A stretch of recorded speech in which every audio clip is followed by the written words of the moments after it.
శ్రీ గురుభ్యో నమః.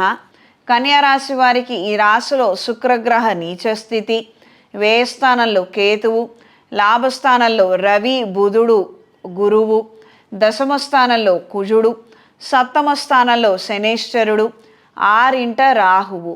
ఎంతగానో పోరాట శక్తిని కలిగి ఉంటారు.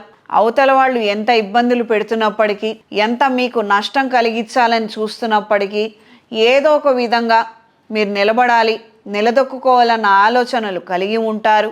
వృత్తి వ్యాపార రీత్యా కాస్తంత అలసట, ప్రెషరు, స్ట్రెస్సు మరింతగా పెరిగే అవకాశం ఉంటుంది. అయినప్పటికీ మీరు చేయగలిగినంత వరకు చేయడము, ఏదైతే నష్టం వస్తోందో దాన్ని దాటే విధంగా కూడా మీ ఆలోచనలు ఉంటాయి. ఏం చేస్తున్నప్పటికీ కూడాను దైవానుగ్రహం ఉంటే ఏవైనా కార్యక్రమాలలో విజయాన్ని పొందగలుగుతారు. ఈ యొక్క విషయాన్ని గ్రహించి మెలగండి. ఆరోగ్య విషయాలలో జాగ్రత్తలు అవసరము. రాబోయే రోజుల్లో ఉన్నటువంటి కొన్ని ముఖ్య కార్యక్రమాల గురించి, శుభ కార్యక్రమాల గురించి 10 మందితో మాట్లాడటము, చర్చించడము, మంచి నిర్ణయం తీసుకునే విధంగా ఉంటుంది.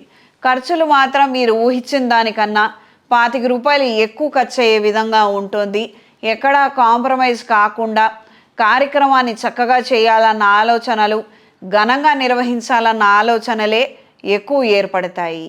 ఈ వారం పరిహారం: గో సేవా కార్యక్రమాలను చక్కగా జరిపించండి. ఈ రాశిలో శుక్రగ్రహము నీచ స్థితి పొంది ఉన్నది. బలం తక్కువగా ఉంటుందని అర్థం, అంత మాత్రమే. వాడుక భాషలో అర్థం చేసుకుంటే చాలు. నీచ స్థితి అంటే దానివల్ల ఏమి ప్రమాదాలు ఏం జరగవు, ఏవేవో మాత్రం ఏమీ జరగవు.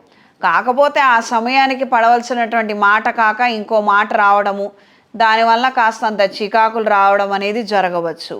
ఇది దృష్టిలో ఉంచుకోండి చాలు. ప్రత్యేకంగా అమ్మవారి స్తోత్రపారాయణ చేసుకోవడం, ఏ అమ్మవారైనా పర్వాలేదు. లక్ష్మీదేవి, దుర్గాదేవి, లలిత అమ్మవారు ఎవరి స్తోత్రపారాయణ అయినా కూడాను చక్కగా మీరు చేసుకోండి. అమ్మవారి కుంకుమ బొట్టుని ప్రతిరోజు నుదుటన ధరించండి. దీనివలన మీకు మంచి జరుగుతుంది. పసుపు ఒత్తులతో, అష్టమూలిక తైలంతో దీపారాధన చేయండి. కార్యానుకూలత మరింతగా పెరుగుతుంది.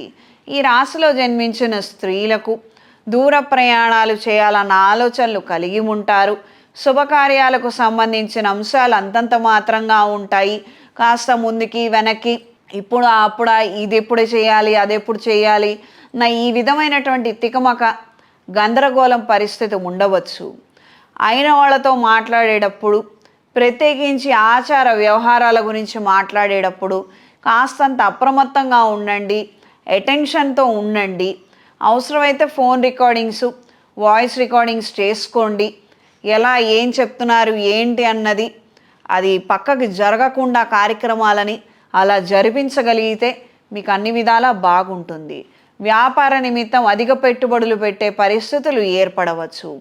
ఈ రాశిలో జన్మించిన వారికి ఈ వారం కలిసొచ్చే రంగు గోధుమ రంగు, కలిసొచ్చే దిక్కు పడమర, కలిసొచ్చే సంఖ్య 5.